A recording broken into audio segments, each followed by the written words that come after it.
I was out walking with Reggie this morning, our puppy. What a gorgeous, crystal clear day it is. I deviated from my normal walking path and came into this neighborhood in a street I hadn't walked on before. And as I turned the corner, this big tree caught my eye. You know what they look like right now. The branches of the trunks are so stark against the blue sky. They've looked this way all winter, but with this spring upon us, I can see those empty branches, and I know that soon life will be sprouting and the branches will become full and lush. There's hope connected to this time of the year, which is a time of renewal and a cycle of rebirth. The board and the staff and you guys all got together over the past couple of years, and we talked about our hopes and what we want to see Michael Servetus grow and take root in the upcoming years. And as we created these vision statements, which emerged from numerous conversations with the congregation and with each other, we came up with visionary statements, and some of them articulate what we're doing already and we want to deepen, and others are so aspirational that we really may not reach them in our lifetime. Today, we're focusing on the statement, in our MSUS community across all ages, we cultivate covenanted relationships with the larger Unitarian Universalist faith movement.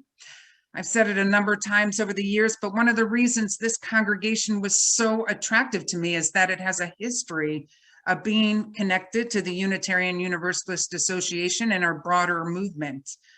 We've been connected not just through the gifts that our relationships with the association has given us, but also through service. The Unitarian Universalist Association, the UUA, has multiple levels that connect congregations and leaders and religious education professionals and ministers. Our congregation has been plugged in on every level. Just today, Kathy Burek is on the Unitarian Universalist Board of Trustees, which is one of the highest lay positions in our denomination. I'm president of our Prairie Star District Group of Ministers, which serves ministers in Minnesota, Iowa, Nebraska, Kansas, the Dakotas, part of Missouri, and Western Wisconsin. And Haley Shager emerged as a national youth leader over the past couple of years.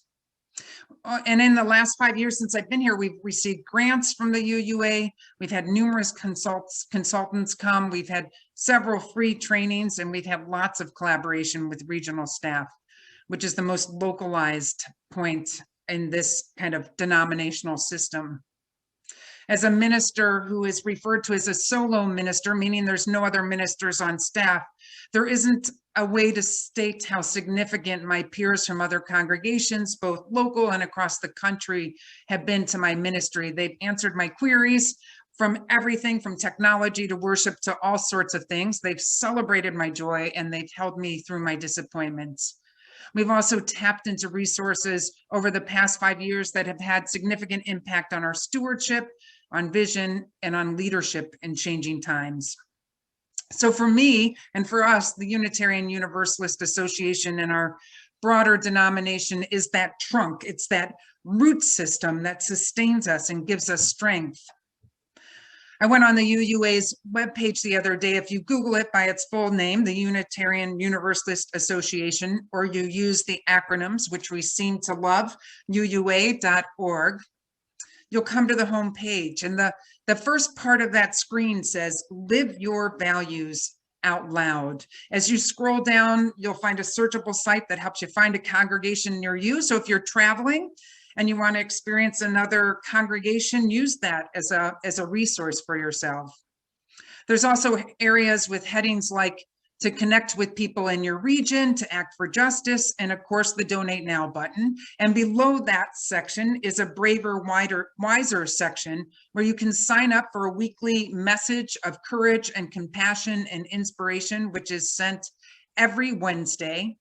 These are reflections, original reflections by contemporary religious leaders, and it's a brief prayer all grounded in Unitarian Universalism. This week's Braver, Wiser reflection is by Nathan Ryan, who serves a church in the New Orleans area. And it begins with a quote from Judy Chicago saying, "Maybe the purpose of being here, wherever we are, is to increase the durability and occasion of love, among and between people. As you continue down that page, there's information from the president on how we move forward in the time of COVID with this multi-platform or hybrid type of worship. There's also information about voting rights and about anti-Asian violence. There's a resource for a children's book about women's history.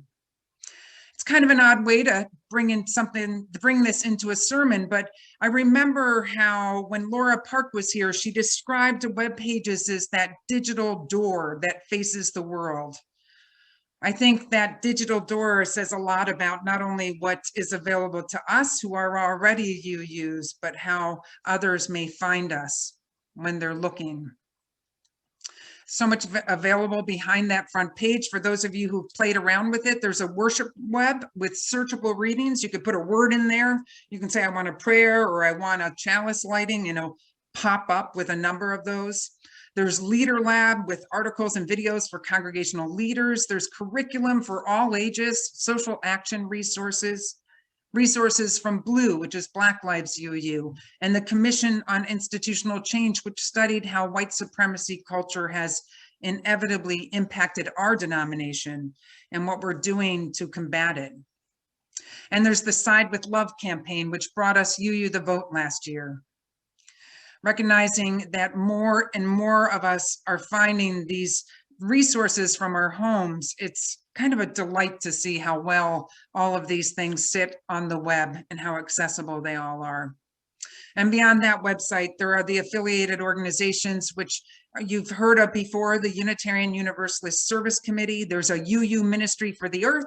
There's a UU Partner Church Council. And then there's our local connection with the Minnesota UU Social Justice Alliance, Moose Jaw. And there's even a Facebook page for UUs in the Twin Cities. I'm sure there's many more branches of this tree of our movement that I have forgotten. Those of you who have went to the budget hearing or are coming to the annual meeting will notice that in our budget, we pay annual dues to the UUA, our national association, and to the region. In the past, these were separate buckets and now they're combined. They've really been pushing us to think about this covenantal relationship, that we're not paying for services, but we are really in this together. And I think there's so much good work going on. As you saw, Susan Frederick Gray, she's been a president for a couple years, our first woman president other than the interim. And it just feels like, for me, it feels like it's one of the best times to be a UU. I think we're responding to the current context and really pushing ourselves to not sit smugly with what we love about our faith, but to continue to push ourselves to face the demons that are among us and that have been in our history, and to come out stronger when we move forward together. There's literally no reason to go it alone when we are connected to such an enduring and nourishing root system. So I don't really have much more to say. I want to make sure I can hear from all of you. I just want to share one thought that came up when we were watching the youth today. I was remembering Justice GA, which was back in, I don't know, maybe 2015, 2013. I can't remember the date. I'm terrible with dates. It was in Phoenix. That's where Susan Frederick Gray, who you heard speak today, she was serving the church in Phoenix.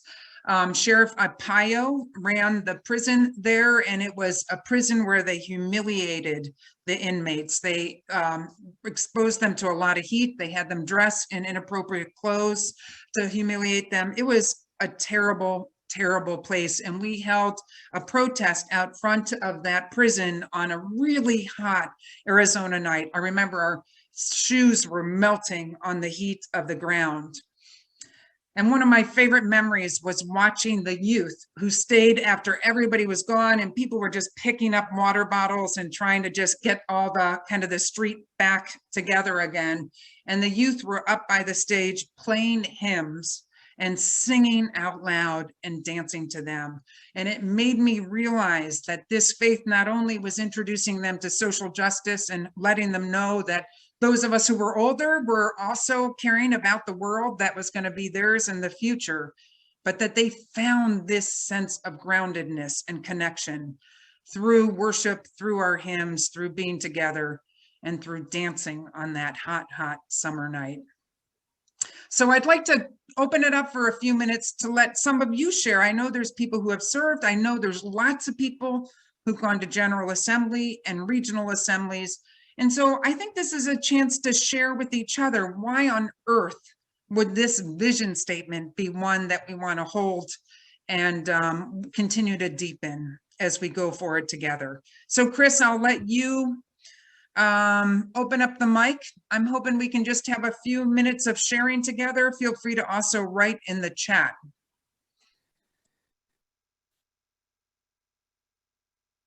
Please raise your hand if you'd like to talk, or your virtual hand if you'd rather do it that way.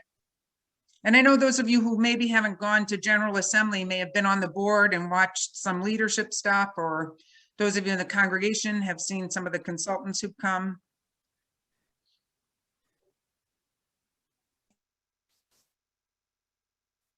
Lynn? Yes, I just want to say how grateful I am to all the resources of the UUA. For the board, the leadership development that they have available has been wonderful, including the consultants. The Mid-America region staff has been so helpful. I just, as a member of the board and part of the leadership, I really rely on them. And I absolutely know that being connected to that is an important part of our faith. And going to GA every time, I've learned so much. And because it's now virtual, it's very accessible. So if that's not something you've done, this would be a great year to do it. It's not very expensive. And in fact, we do have scholarship money available to pay for your entrance if you need to do that. And it's well worth the time. Thank you, Lynn.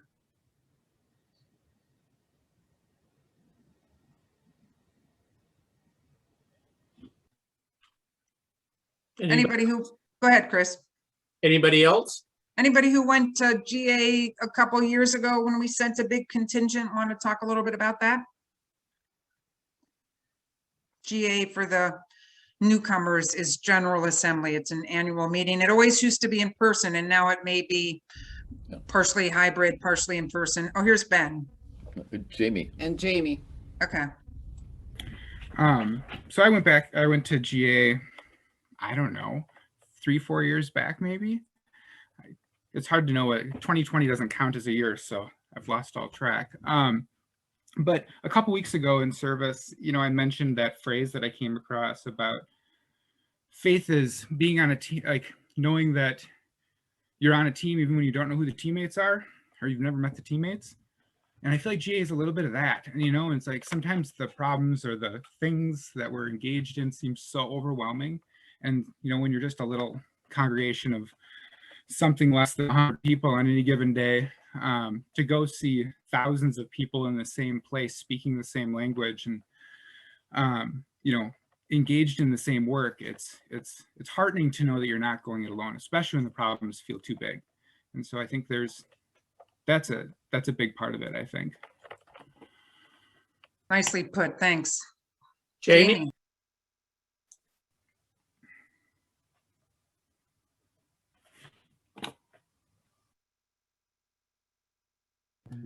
Okay. Can be heard. This is Jamie Hubbard. I believe it was 2012 when we went to the Phoenix. To Phoenix, but and I went because I've worked with immigrants and migrant workers, mostly Spanish speaking, for 40 years, and actually more than that now. And I learned a great deal because they focused on the immigration topic. And so I was able to come home and did a part of a service on GA with Kathy Burek, and I can't remember who else at the moment. Maybe Kathy remembers. And they did an entire service on what I had learned about immigrants and how we're treating them. And one of the principal lessons out of that was that immigration, which is a civil matter, had become criminalized. And, you know, they were building all these private prisons, and the private prisons were behind some of the new legislation which criminalized immigration. So, and the other thing I want to say is Loris Young and I co-lead the Covenant Group, and we have both used the UUA worship web to create sessions, readings, and so forth, and for our Covenant Group. And it has been a wonderful resource, and I love doing that. Thank you so much, Jamie. And thanks for enriching that Covenant Group with the information you guys put together. Katie, we'll have you speak and then we'll move on. What has moved me about being at GA and being more aware of what the UUA is doing is it has opened my eyes to how we as a denomination are willing to evolve. I mean, sometimes apparently we're not willing to evolve, but it's a struggle, and we see places where we're not living up to our stated aspirations and try to make amends. And that doesn't seem to happen in very many religions. It makes me really proud, and it's something that I don't see as much at the small congregational level. I mean, it feels different in a congregation as compared to knowing that there are, you know, the thousands of UUs all around the nation trying to figure out what to do about white supremacy and the impact it has had on our UUA, our Unitarian Universalist culture, not just the wider culture. We're not, in fact, sitting smugly saying that we've figured it all out. At least we're trying to not all be that way. I know that there are remnants of that also in our group, but I don't know. That's one of the things I get about when I see the larger Unitarian Universalist Association, is to see that struggle happening, and I'm glad of that. Thank you, Katie. And it feels like the struggle's happening in this core, both heart, mind, body reality of the beloveds that are among us, who are folks in Black and brown bodies and our UUs and our folks out in the community. So I really appreciate that. Let's hope we can continue to walk forward humbly, instead of with, you know, that sense of overconfidence. So I appreciate that.